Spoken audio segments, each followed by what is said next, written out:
Good morning, students. Standard 8, textbook page number 208, exercise 13.1, question number 6. In a model of a ship, the mast is 9 centimeter high.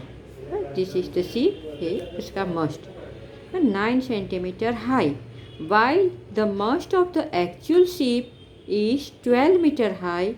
If the length of the ship is 28 meter, how long is the model ship. Means कोई भी ship बनाते हैं तो पहले उसका model बनाता है, तैयार किया जाता है। तो ये जो मॉडल है उसमें आप जितनी शिप की लेंथ इंक्रीज करेंगे इतना उसका हाइट इंक्रीज होता है। जितनी शिप छोटी है तो मस्ट उसका स्मॉल बन जाता है। तो यहाँ पे देखिए ये 9 सेंटीमीटर हाई, जो मॉडल का जो शिप बनाया है वो 9 सेंटीमीटर हाई है उसकी मस्ट। और while the mast of the अब एक्चुअल जो शिप बनने वाला है उसका ये मस्ट कितना होगा, 12 मीटर हाई होगा। If the length of the ship is 28 metre, means जो बनने वाला है, जो एक्चुअल शिप बनने वाला है उसका मस्ट है 12 मीटर और वो शिप की लेंथ है 28 मीटर। तो what is the length of the model ship. देखो ये भी डायरेक्ट प्रोपोर्शन है, जितना शिप का लेंथ बढ़ाएंगे मस्ट उसकी बढ़ेगी, शिप की लेंथ कम करेंगे मस्ट की हाइट कम होगी। ओके, तो लेट्स स्टार्ट। नोटबुक पे करेंगे length of the model ship centimetre और length of the actual ship it is in metre. पर ये एक्स एंड वाई है। अभी ये length of the model ship कितनी है, 9 सेंटीमीटर और 9 मीटर सॉरी। तो और ये कितना है, 12। तो ये एक्चुअल का है वो मीटर में है और जो है मॉडल का है वो किस में है, सेंटीमीटर में है। This is the case of the direct proportion. फिर से अच्छे से ये क्वेश्चन समझ लो। ये शिप है, उसका जो मॉडल शिप है उसका मस्ट है, उसका हाइट है, यहाँ पे लेंथ की जगह पे हाइट होना चाहिए। हाइट 9 मीटर और 12 मीटर, और यहाँ पे ये फाइंड आउट आपको करना है जो एक्चुअल है उसका कितना होगा वो।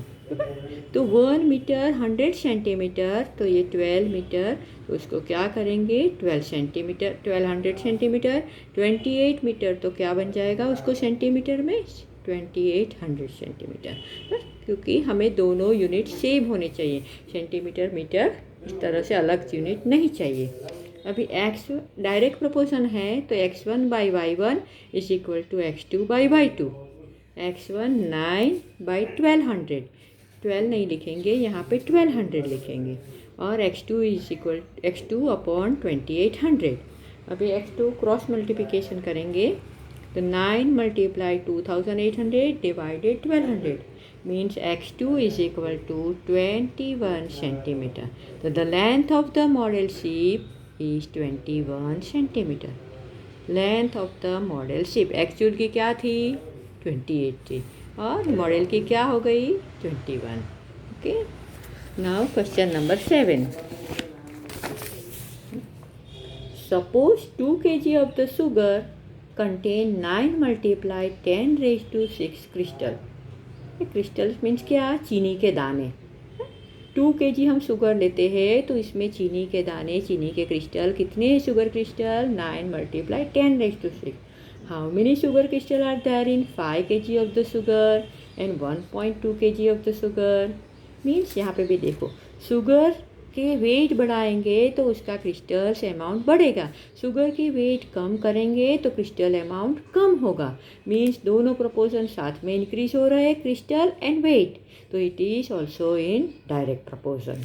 ओके, तो यहाँ पे देखिए weight of the sugar and the crystal of the sugar.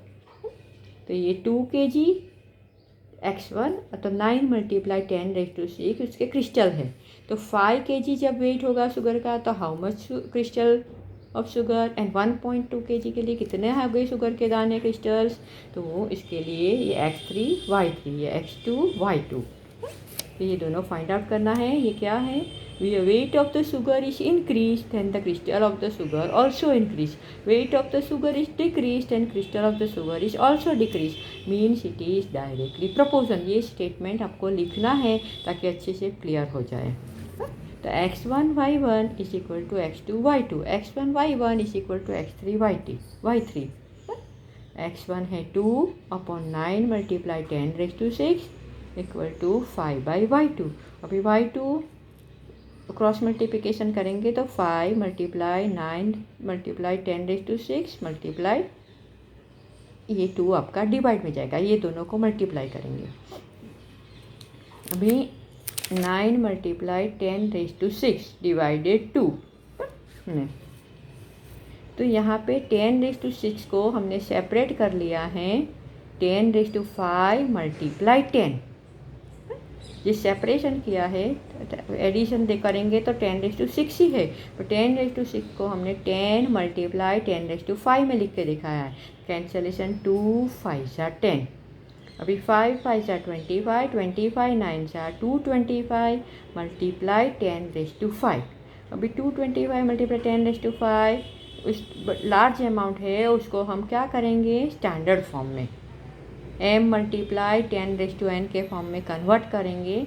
तो फर्स्ट डिजिट के बाद आपका डेसिमल होना चाहिए। तो answer 2.25 multiply 10⁻7 crystals of sugar. Same here x1y1 is equal to x3y3। तो यहाँ पे y3 करेंगे सेपरेट, ये दोनों को मल्टीप्लाई करेंगे। Again same here 10 multiply 10⁻5, 2 5 10। अभी मल्टीप्लिकेशन करेंगे 1.2 मल्टीप्लाई 9 तो 10.8 मल्टीप्लाई 5, 10.8 मल्टीप्लाई 5 आपका आंसर क्या आएगा 54 मल्टीप्लाई 10⁻5। तो इसका हम स्टैंडर्ड फॉर्म में कन्वर्ट करेंगे। फर्स्ट डिजिट के बाद डेसिमल, स्टैंडर्ड फॉर्म 5.4 मल्टीप्लाई 10⁻6।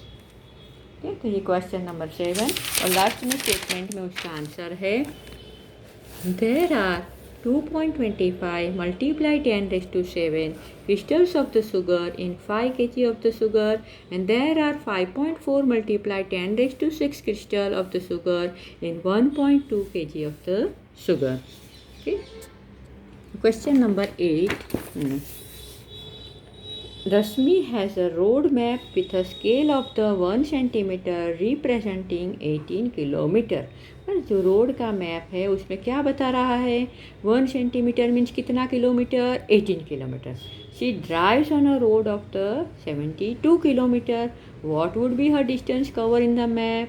यदि वो 72 किलोमीटर कर रही है, ट्रैवलिंग कर रही है, तो वो मैप में कितना सेंटीमीटर दिखाएंगी।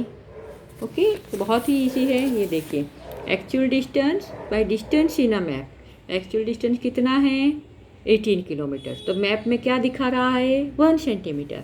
एक्चुअल डिस्टेंस हमें कितना काटना है 72, तो मैप में कितना होगा x यानी यहाँ पे क्वेश्चन मार्क्स, एक्चुअली x नहीं y2, x1y1 x2y2। विद देखो मैप में जितना आपका डिस्टेंस बढ़ेगा तो सेंटीमीटर की लेंथ बढ़ेगी, जितना एक्चुअल डिस्टेंस आप कम करेंगे तो मैप में सेंटीमीटर की लेंथ कम होगी। Means it is also direct proportion. So x1y1 is equal to x2y2, 18/1 is equal to 72/y2। y2 को सेपरेट करो और 72 डिवाइडेड 18 4 सा। So the distance covered in a map is 4 centimetre. 72 kilometre आप road पे travel कर रहे हो तो उसको रोड मैप में क्या बताएंगे 4 सेंटीमीटर में। Question number 9। A 5 centimetre and 60 centimetre high vertical pole cast a shadow 3 metre 20 centimetre long. Vertical mean standing. ये पोल की हाइट है, ये पोल का शैडो है, शैडो की लेंथ है। Find at the same time the length of the shadow cast by the another pole dash centimeter high and the height of the pole which cast a shadow 5 meter long। ये means line में ये 3 पोल है, 3 पोल की height है और shadow की length है। तो यहाँ पे जो सेकंड पोल है उसकी हाइट दिया है, आपको शेडो फाइंड आउट करना है। जो थर्ड पोल है उसका क्या दिया है, आपको शेडो का लेंथ दिया है और हाइट फाइंड आउट करना है। देखिए यहाँ पे भी डायरेक्ट प्रपोर्शन ही होगा। जैसे आपका पोल की हाइट बढ़ेगी तो शेडो की लेंथ बढ़ेगी। मीन्स पोल की लेंथ यहाँ पे ये 10 है तो ये शेडो की लेंथ बढ़ जाएगी। यहाँ पे शेडो की लेंथ कम है तो पोल की हाइट भी कम हो जाएगी। Means this is also direct proportion. Okay, तो नोट आपके नोटबुक में क्या करेंगे, पहले height of the pole 5 metre 60 centimetre, तो क्या करेंगे उसको 560 सेंटीमीटर। 5 मीटर तो 500 सेंटीमीटर, 560 सेंटीमीटर। इस तरह से शेडो ऑफ द पोल तो वो बन गया 320 सेंटीमीटर। 10 मीटर 50 सेंटीमीटर, उसको सेंटीमीटर में कन्वर्सन किया है तो 1050, और 5 मीटर का कन्वर्सन 500 सेंटीमीटर। अभी height of the pole and length of the shadow दोनों अब सब कुछ हमारे पास सेंटीमीटर में हो गया है। ये x1 y1, x2 y2, x3 y3। तो क्या फाइंड आउट करना है, इसके लिए क्वेश्चन मार्क कर लिया। अभी डायरेक्ट प्रपोजन है height of the pole and the length of the pole, length of the shadow, it is in a direct proportion. So x1 y1 by x2 y2, तो 560 by 720 is equal to 1050 by y2। तो ये multiplication देखिए, 1050 multiply 320 by 560, answer आएगा 600 centimetre, mean 6 metre. यहाँ पे देखिए अभी आपके पास शेडो क्या दिया है, आपको शेडो दिया है और पोल का लेंथ फाइंड आउट करना है। Means y3 with you and x3 you have to find out. So x3 को सेपरेशन करेंगे, आप करेंगे पूरा कैलकुलेशन। ये देखिए 8 7 सा 56, 8 4 सा 32 और 125 4 सा 500। Again you should multiply, your answer is 875। उसको सेंटीमीटर में कन्वर्ट किया तो ये, तो thus the length of the shadow cast by the another pole is 6 meter and the height of the pole is 8.75 meter। तो इस तरह से आप इसको कंप्लीट करेंगे। Now last question of this exercise, a loaded truck travels 14 kilometer in 25 minutes. The speed remains the same. How far can it travel in a 5 hours? तो पहले ये देखिए मिनट में दिया है और ये आवर्स में दिया है, तो पहले हम इसको कन्वर्ट कर लेंगे। 1 आवर 60 मिनट, तो 5 आवर 300 मिनट। देखिए 25 मिनट्स में ट्रक 14 किलोमीटर ट्रैवल कर रही है, तो 300 मिनट में कितना करेगी। देखिए टाइम बढ़ रहा है तो ट्रैवलिंग भी बढ़ेगा, किलोमीटर भी आपका इंक्रीज होगा। टाइम कम होगा तो ट्रैवलिंग किलोमीटर भी कम हो जाएगा। Means it is also direct proportion. Direct proportion है तो आप इस तरह से टेबल बना देंगे, distance in kilometre and time in minute. तो यहाँ पे time x1 y1, x2 y2 और ये x2 आपको फाइंड आउट करना है, इसलिए वहाँ पे क्वेश्चन मार्क। 5 आवर्स तो 300 मिनट। अब एक कैलकुलेशन यहाँ पे लिख लिया है, x1 y1 मीन्स 14 बाई 25 और x2 बाई 300। अभी x2 को फाइंड आउट करेंगे, ये दोनों को multiply, 300 multiply 14 by 25, answer is 168 kilometre. Thus the loaded truck can travel 168 kilometer in 5 hours. Okay, the exercise 13.1 is complete here, and all of you complete these 10 sums in a notebook nicely. Okay, over.